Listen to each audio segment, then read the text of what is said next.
So guys, you've all heard in the news in the last 24 hours that reports come out that about Telford, the grooming gangs, and probably the worst case in Britain. This is not actually frigging right, because every city across the UK, this kind of thing is happening on an industrial scale. These are not just sexual grooming gangs, these are rape gangs, raping young people, young as 10, 11-year-olds, and destroying their lives. Telford is not the only town or the city where it's happening. You just have to Google any town: Bradford, Leeds, Aylesbury, Oxford, Bristol, Newcastle, and you're getting the same formula, that lover boy formula, providing people with gifts, providing them with drink and drugs, and then drugging them and then raping them on an industrial scale. Girls young as 11, 10-year-olds. Makes me sick to the core when I hear these things. But girls young as 10, 11, passed on to people, town to town, raped by 5 to 10 people a day. And you know what? The rape gangs went out and done it. But the government, the council, the police aided and abetted them. By remaining silent on this issue, they were actually on the side of the perpetrators. And still to this date, nobody really wants to tackle the core of the problem. Everybody's too scared. Everybody's too PC, politically correct. Everybody wants to appease. In the last 40 years, it's appeasement. And appeasement in my books is cowardice. We have people in high positions who could make changes overnight that would have an impact across the UK, but there are too much of cowards. These people will say the right words because it's in the press now, and they'll be saying them for the next 2-3 days, and once it's out the press, once the news is gone, out of sight, out of mind, and they haven't done anything about it. Things that were put in place after the Rotherham ain't working. It ain't working because we're not tackling the real cause. We can't even say, without being accused of racism or Islamophobia, we can't even say who these perpetrators are. But if we can't say who they are, how can we tackle these visible people?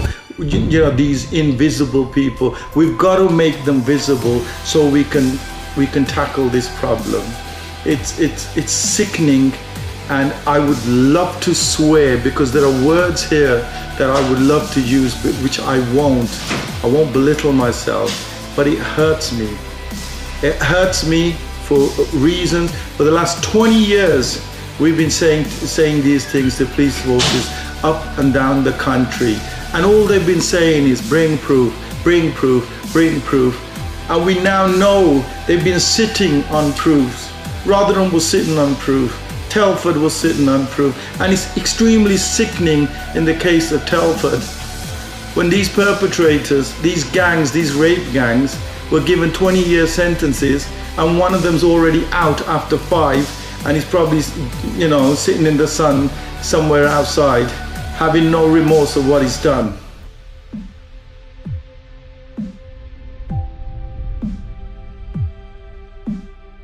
An investigation into one of the worst cases of child sex abuse in the UK is stalling due to a lack of qualified personnel.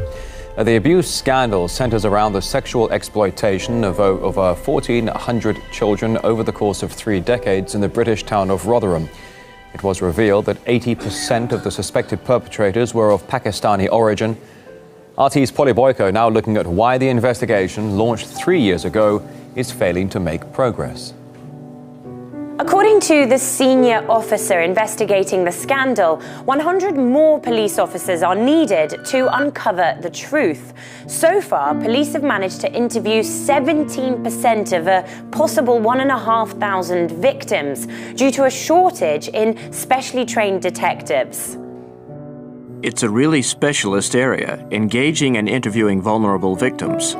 A lot of our victims were children when they were abused, but they're now adults and have associated problems as a result of that abuse, including suicidal tendencies, mental health issues, drug and alcohol addiction. The Rotherham scandal led to a national outcry when the scale of the child abuse was first exposed back in 2012. 2 years later, an independent inquiry found that for decades, through systemic failures in policing and social services, the sexual abuse of children went on right under the noses of the authorities. Gangs of men, the majority of whom were of Pakistani origin, preyed on mostly white girls aged from 11 to 15. Many of the victims thought they were in relationships with their abusers. When the crimes were uncovered, local authorities in Yorkshire were accused of failing to tackle the problem, partly through fear of being branded racist.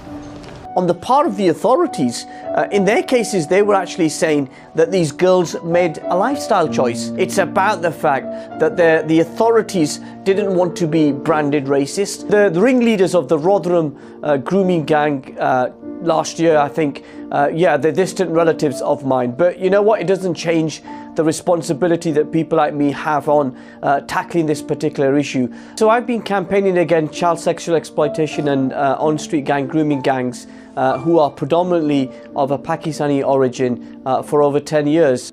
The investigation into Rotherham abuse has cost £10 million so far. 4 individuals have been convicted, 18 have been charged, and 38 have been arrested.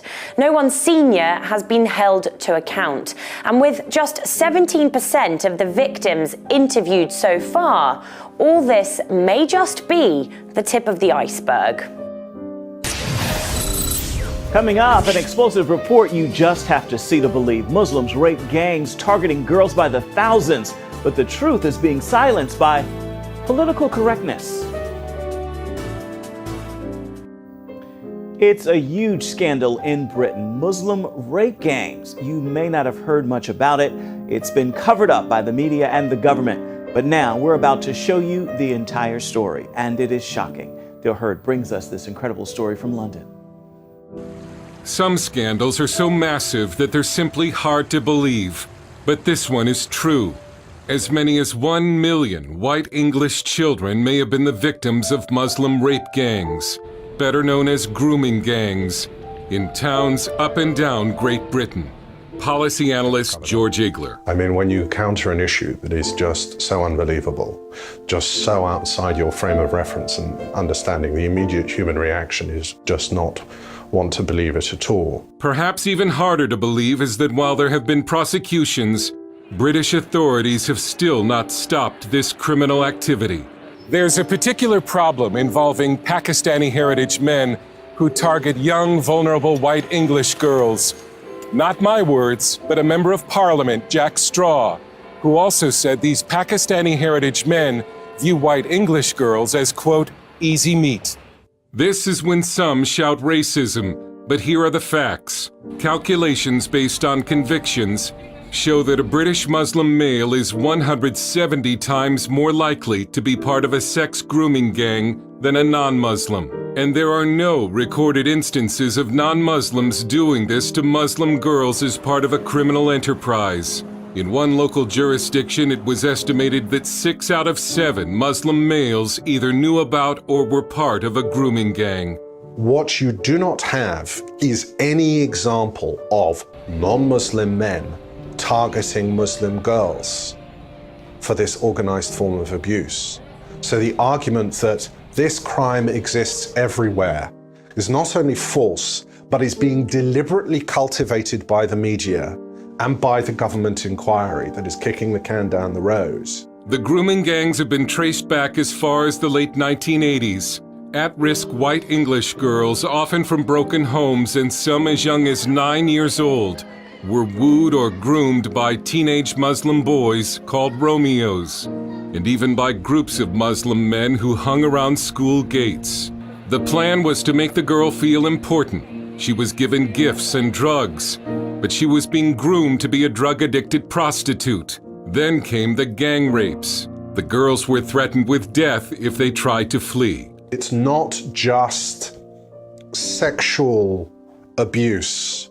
It is unspeakable levels of violence. Victims being raped with knives, victims being raped with bottles, victims having their tongue nailed to tables. These are sometimes girls who are being picked up from children's homes on a Friday, are being raped during the course of the weekend by hundreds of men, and then returned with bleeding groins back to the children's homes on a Monday morning, and they don't do anything about it at all.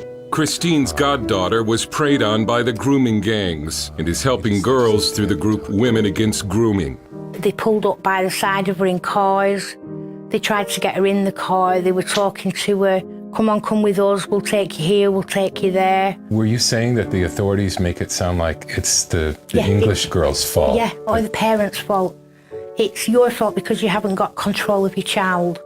If you are a young English girl, particularly between the ages of 9 and 14, and you find yourself subject to the perversions of Muslim men, you effectively exist in a country where the forces of law and order don't exist at all. Stephen Lennon, also known as Tommy Robinson, former leader of the English Defence League, was just a young boy in the town of Luton when he learned a family member had been victimized by a grooming gang. My cousin was raped and she was found naked running from the Muslim community, aged 13. The police wouldn't help. All the police would say is she's a drug addict. She was a drug addict because they got her hooked on drugs after grooming and raping her. Some say grooming gangs originate from a particular region of Pakistan, but others point out that the Quran encourages Muslims to take enemy women as sex slaves, and that Muhammad had sex with a 9-year-old wife. ISIS defends sexual slavery as Islamic, saying enslaving the families of the infidels and taking their women as concubines is a firmly established aspect of the Sharia, or Islamic law. The reason these crimes were covered up and continue to this day is political correctness. No one wanted to be called a racist. The definitive book on this scandal is Easy Meat by Peter McLaughlin, who declined an on-camera interview for safety reasons. He told us journalists would not speak about it because the perpetrators were mostly dark-skinned and Muslim. Childcare professionals used political correctness as an omerta, a code of silence concerning what the public was allowed to know. These girls are the victims of a multicultural revolution, and it's certainly an indication of the fact that this accusation of racism is potentially the most powerful political weapon known to man. This is also an example of what can happen in a country of 60 million where the press just refuse to report, where the cries of all these agencies fail to merely discuss what's going on, and it's only going to get worse for this reason. The cover-up was eventually exposed, yet the grooming gangs continue to operate. One victim told a British newspaper, "Nothing has changed, not in the slightest. It's still the same scale as before." They get sexual kicks out of ruining the most precious possession that those people have, their daughters. Stephen Lennon warned that there will be repercussions. But there will be a lot of blood spilled in this country, and it'll be on the hands of our leaders. And there'll come a time when they'll realise what they've done. And the country's people will realise what they've done as well. They've sold us out, they've destroyed our nation, they've destroyed our culture. All right, Paul, so let's just take another comment from the man in the middle here. Going back to your integration policy, where I think you've mentioned that where the perpetrators of sex grooming gangs are continually targeting girls from outside their community, why do you think the UK political parties are so shy of noticing this pattern where the victims are almost always white girls, Sikh girls and Hindu girls, and the grooming gangs are almost always from a particular section of the community, i.e. Pakistani Muslims? Yeah, you're absolutely right, and it's because of political correctness. Other political parties Other political parties and local authorities have turned a blind eye for this for far too long. And we end up in a situation like Rotherham, where we've had 1,400 girls who've been either groomed or raped or gone through terrible, terrible things. The fact is, because of political correctness, we've said nothing and we've turned a blind eye. The point is, I would argue that religion and race in these circumstances should be an aggravating factor when these cases go to court. Right.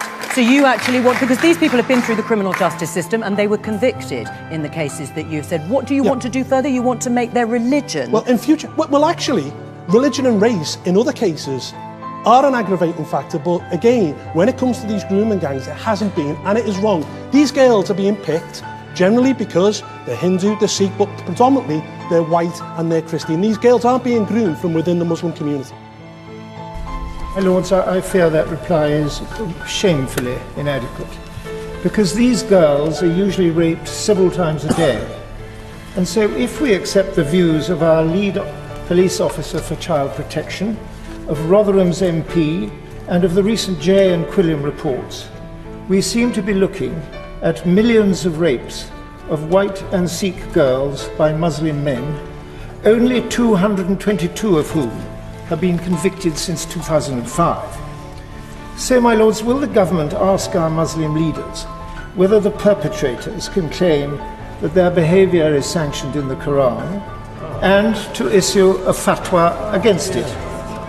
And second, my Lords, will the government encourage a national debate about the various interpretations of Islam? Can we talk about Islam without being accused of hate crime?